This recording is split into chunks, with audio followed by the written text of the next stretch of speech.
Hello, welcome to Angels Food and Craft. ഇപ്രാവശ്യം നമുക്കൊരു spicy പഴംപൊരി ആയാലോ? അപ്പോൾ ഈ സ്പൈസി പഴംപൊരി റെഡിയാക്കാനായിട്ട് 2 ഏത്തപ്പഴം നമ്മളിവിടെ എടുക്കുന്നുണ്ട്. അപ്പോൾ ആദ്യം തന്നെ ഈ ഏത്തപ്പഴം നമുക്ക് നീളത്തിലൊന്ന് കട്ട് ചെയ്ത് മാറ്റി വെക്കാം.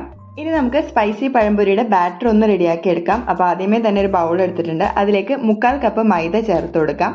കൂടെ തന്നെ നമുക്കിതിലേക്ക് 2 ടേബിൾ സ്പൂൺ അരിപ്പൊടി ചേർത്ത് കൊടുക്കാം. 1/4 ടീസ്പൂണിലും കുറവായിട്ട് മഞ്ഞൾപ്പൊടി ചേർത്ത് കൊടുക്കാം, കളറിന് വേണ്ടിയാണ്.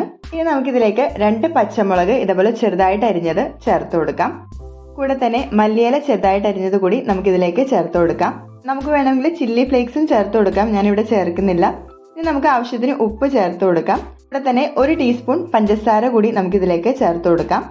ഇനി വേറൊന്നുമില്ല, വെള്ളം ചേർത്ത് നല്ലപോലെ നമുക്കിതൊന്ന് മിക്സ് ചെയ്തെടുക്കാം. ഞാനിവിടെ 1 കപ്പ് വെള്ളം പ്ലസ് 2 ടേബിൾ സ്പൂൺ എക്സ്ട്രാ വെള്ളവും കൂടി ചേർത്താണ് മിക്സ് ചെയ്തെടുത്തിരിക്കുന്നത്. 1/4 കപ്പ് മൈദക്കാണ് ഈ ഒരു അളവിൽ ഞാൻ വെള്ളം ചേർത്തിരിക്കുന്നത്. എന്നിട്ട് നമുക്ക് നല്ലപോലെ ഒന്ന് കട്ടയൊന്നും ഇല്ലാതെ മിക്സ് ചെയ്തെടുക്കാം.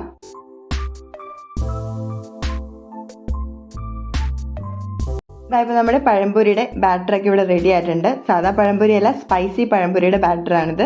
ഈ ഒരു കൺസിസ്റ്റൻസിയിലാണ് നമ്മുടെ ബാറ്റർ ഇരിക്കുന്നത്. ഇനി നമുക്ക് കട്ട് ചെയ്ത് വെച്ചിരിക്കുന്ന ഏത്തപ്പഴം എടുത്ത് ഓരോ പീസും ഇതിൽ നല്ലപോലെ ഒന്ന് കോട്ട് ചെയ്തിട്ട് നമുക്ക് ചൂടായ എണ്ണയിലേക്ക് ചേർത്ത് കൊടുക്കാം.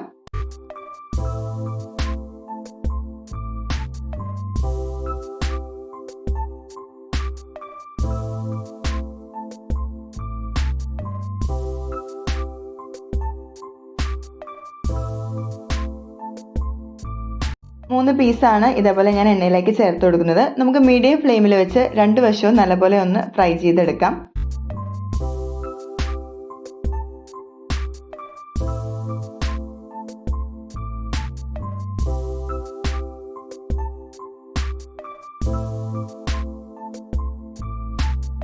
അങ്ങനെ നമ്മുടെ സുരസുട പഴംപൊരിയൊക്കെ ഇവിടെ റെഡി ആയിട്ടുണ്ട്.